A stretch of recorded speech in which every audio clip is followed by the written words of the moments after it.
Over the weekend, Donald Trump did what he does best, loudly pat himself on the back.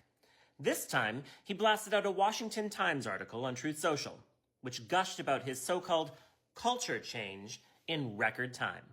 He didn't write the article, of course, but he wasted zero time plastering it across his social media, like a toddler showing off finger paintings to his parents. Not only did the article celebrate the fact that trans individuals are no longer welcome in the American military, but the article itself was accompanied by a giant pink triangle. Now, for most of you, that might seem like a benign symbol, but we know that it was a symbol used by to brand LGBTQ plus prisoners in World War II. Let's start with my immediate reaction.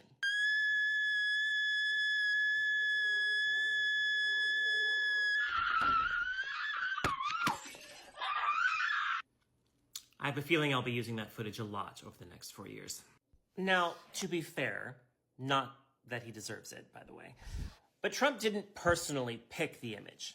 That honor goes to the fine, upstanding bigots of the Washington Times. But Trump, the president of the United States, elected to represent all Americans, including the queer ones, gleefully amplified that imagery to his millions of followers.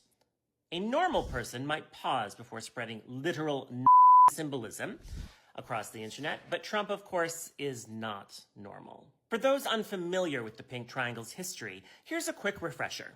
In Germany, LGBTQ plus prisoners were marked with pink triangles before being tortured, starved, castrated, experimented on, and ultimately murdered in concentration camps.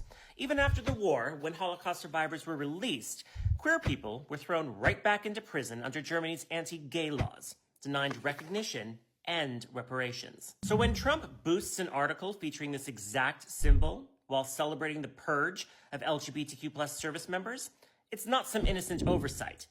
It's a deliberate invocation of fascist history. Let's be clear.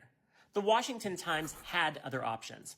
If they just wanted to convey their standard issue anti-LGBTQ plus bigotry, they could have easily used a pride flag with a big red X over it. That would have gotten the point across just fine.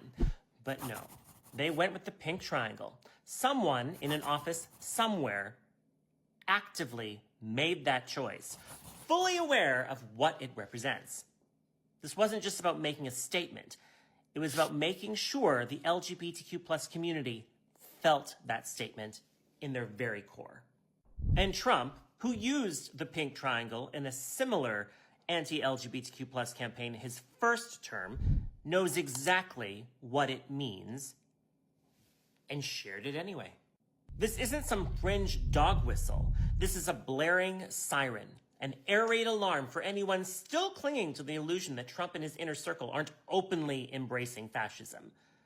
Between Elon Musk's actual salute and the administration's blatant attacks on immigrants, trans people, and women, it's time to stop calling Trump's base adjacent. They're just